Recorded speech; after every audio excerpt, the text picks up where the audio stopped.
नमस्कार, मैं हूं आपके साथ विशाल कालरा। दूसरे दौर के मतदान की तारीख करीब आते ही सियासी हलचल बढ़ गई है। स्टार प्रचारकों और बड़े नेताओं की रैलियां जोरों पर हैं। आज जम्मू कश्मीर के कठुआ में प्रधानमंत्री मोदी ने रैली को संबोधित किया। 2019 के लोकसभा चुनाव के लिए कश्मीर में प्रधानमंत्री ने पहली बार रैली की है। वहीं असम के सिलचर में कांग्रेस महासचिव प्रियंका गांधी वाड्रा ने कांग्रेस उम्मीदवार के समर्थन में रोड शो किया। इस दौरान बड़ी संख्या में कार्यकर्ता और समर्थक यहां मौजूद रहे। पहले बात असम की, जहां सिलचर में रैली को संबोधित करते हुए प्रियंका ने मोदी सरकार पर निशाना साधा। कांग्रेस महासचिव ने कहा कि मोदी सरकार की न ही कोई नीति है न कोई नियत है। प्रियंका ने आरोप लगाया कि मौजूदा केंद्र सरकार ने पूर्वोत्तर के साथ भेदभाव किया। मोदी सरकार ने आते ही पूर्वोत्तर राज्यों का स्पेशल स्टेटस हटा दिया।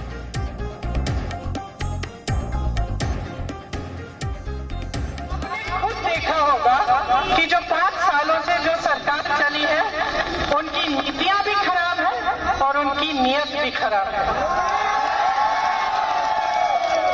आपने नॉर्थ ईस्ट में देखा कि कांग्रेस पार्टी द्वारा स्पेशल स्टेटस जो आपको मिला था, सरकार में आते ही उन्होंने पहले वो हटाया। आपके सामने तरह तरह के प्रचार होते हैं और इनका प्रचार इतना अच्छा है। आप टीवी चलाते हैं तो आपको दिखते हैं, आप अखबार खोलते हैं आपको दिखते हैं, आप रेलगाड़ी में टिफिन खोलते हैं उस टिफिन पे भी उनका चेहरा है। कल परसों तो मैंने देखा कि जब वोट डालने जा रहे हैं तो उसमें भी जो खाने के डिब्बे हैं वो भी उनके चेहरे के हैं। पंजाब के मुख्यमंत्री अमरिंदर सिंह ने जलियांवाला बाग को लेकर कांग्रेस पर किए गए पीएम के हमले पर पलटवार किया। कैप्टन ने कहा कि जलियांवाला बाग की बरसी पीएम मोदी के कठुआ में दिए बयान से हैरानी हुई। ऐसे संजीदा मौके पर पीएम मोदी को हल्की राजनीति नहीं करनी चाहिए। जबकि मैं जलियांवाला बाग की बरसी के एक दूसरे कार्यक्रम में मौजूद था। पीएम मोदी ने कठुआ में कहा था, जलियांवाला बाग की बरसी पर आयोजित सरकारी कार्यक्रम में अमरिंदर नहीं पहुंचे। अमरिंदर ने कार्यक्रम का बहिष्कार इसीलिए किया क्योंकि वो कांग्रेस परिवार की भक्ति में जुटे थे।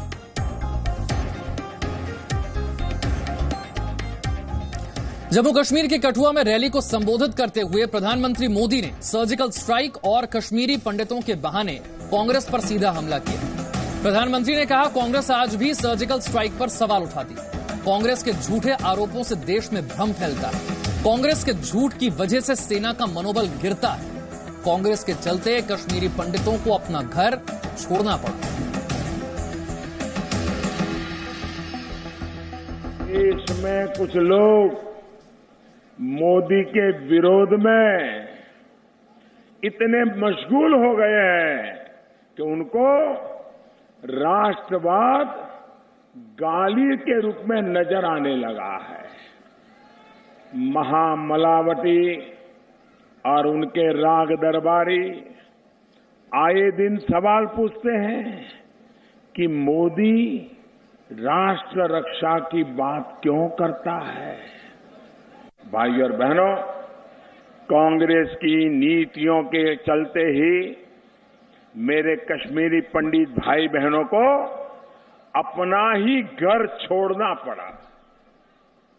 कांग्रेस और उसके साथियों को अपने वोट बैंक की इतनी चिंता थी कि कश्मीरी पंडितों पर होने वाले अत्याचार उन्होंने देखे लेकिन अनदेखे कर दिए। प्रधानमंत्री मोदी पर पीडीपी अध्यक्ष महबूबा मुफ्ती ने साधा निशाना। महबूबा मुफ्ती ने कहा कि राजनीतिक परिवारों पर प्रधानमंत्री मोदी का निशाना साधना सही नहीं है। महबूबा मुफ्ती ने आरोप लगाया कि चुनाव से पहले निशाना साधते हैं, चुनाव के बाद उन्हीं पार्टियों के साथ गठबंधन कर लेते हैं। महबूबा ने कहा कि 1999 में नेशनल कॉन्फ्रेंस, फिर 2015 में पीडीपी से गठबंधन किया। उस वक्त बीजेपी ने सत्ता को आर्टिकल 370 से ऊपर क्यों चुना था। महबूबा ने आरोप लगाया कि मुसलमानों, अल्पसंख्यकों के खिलाफ बीजेपी का खतरनाक एजेंडा है। बीजेपी देश को बांटना चाहती है।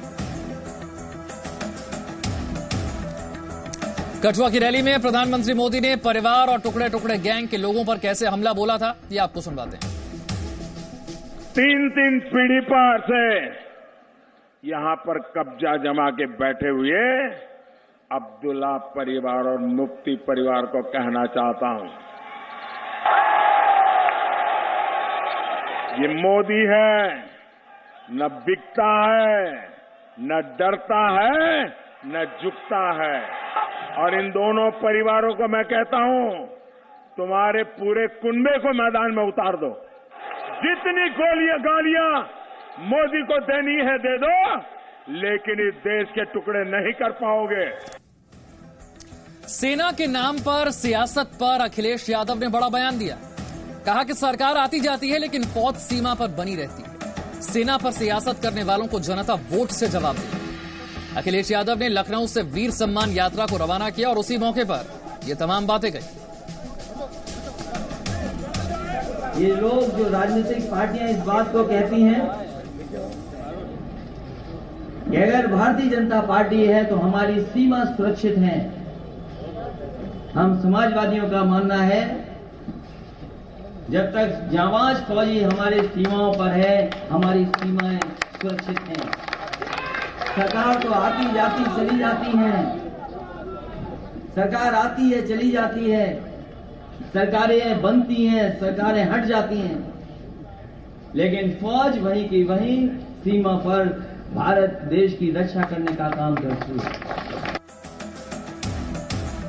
और इस वक्त की बड़ी खबर ये, 18 अप्रैल को अखिलेश यादव आजमगढ़ सीट से नामांकन दाखिल करेंगे। समाजवादी पार्टी के राष्ट्रीय अध्यक्ष अखिलेश यादव आजमगढ़ में दिनेश लाल यादव निरहुआ से उनका मुकाबला होगा। भारतीय जनता पार्टी के बीजेपी उम्मीदवार हैं वो, और सीधा मुकाबला उनका होगा अखिलेश यादव से।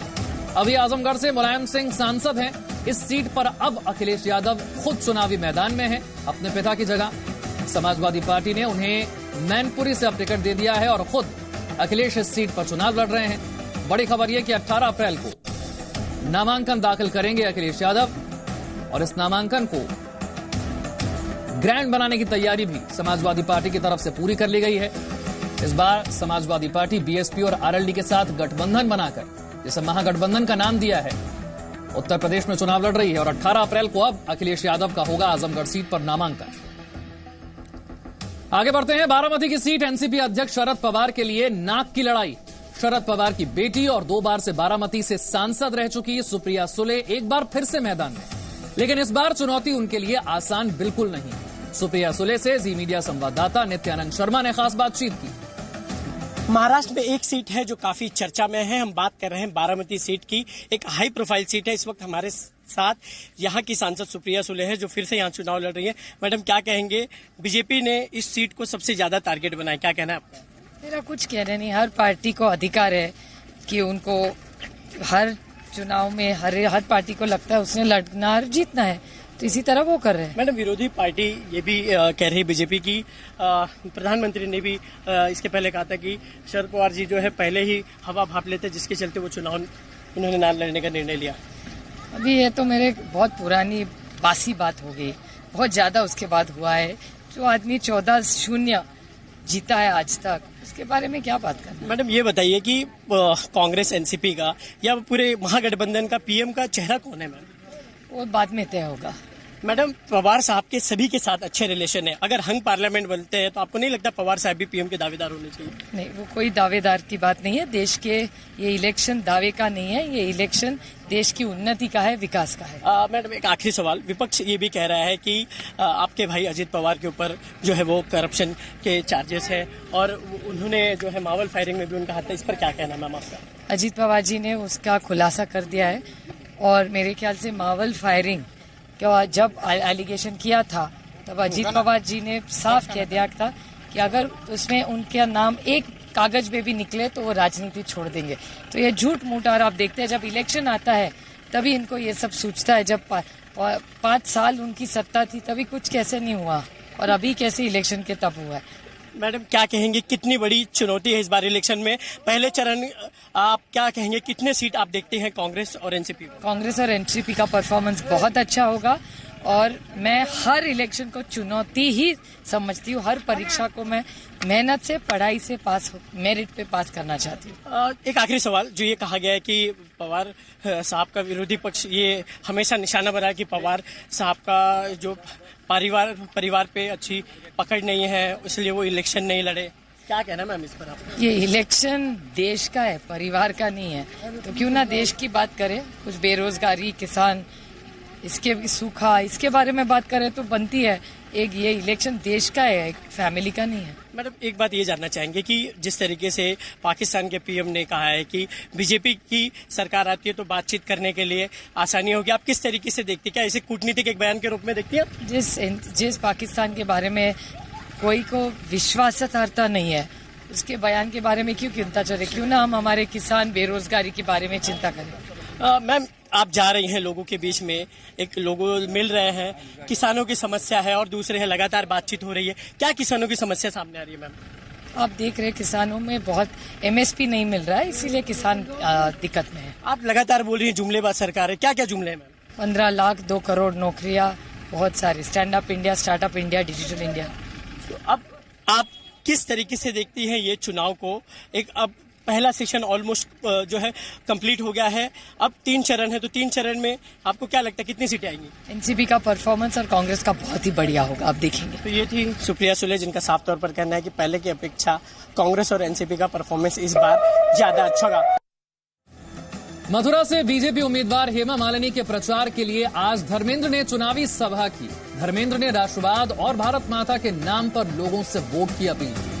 धर्मेंद्र ने चुनावी सभा में प्रधानमंत्री मोदी की इशारों में जमकर तारीफ की।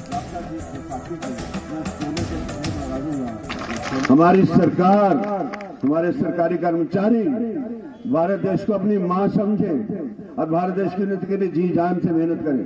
हम भारत को मां कहते हैं, मां समझना भी शुरू कर दो दोस्तों।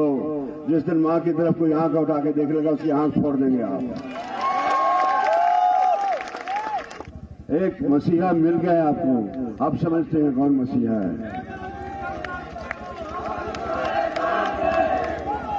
जिस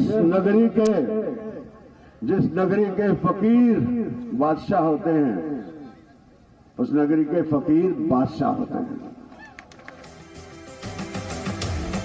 एक छोटा सा ब्रेक, खबरें जारी। सच्चरित्र के चयन में है हर व्यक्ति स्वतंत्र, एक एक मतपत्र है खुद में मंगल मंत्र। चंद गोटियों में जहां दिख रहा हो खोट, सक्षम है जन क्रांति में एक वोट की चोट।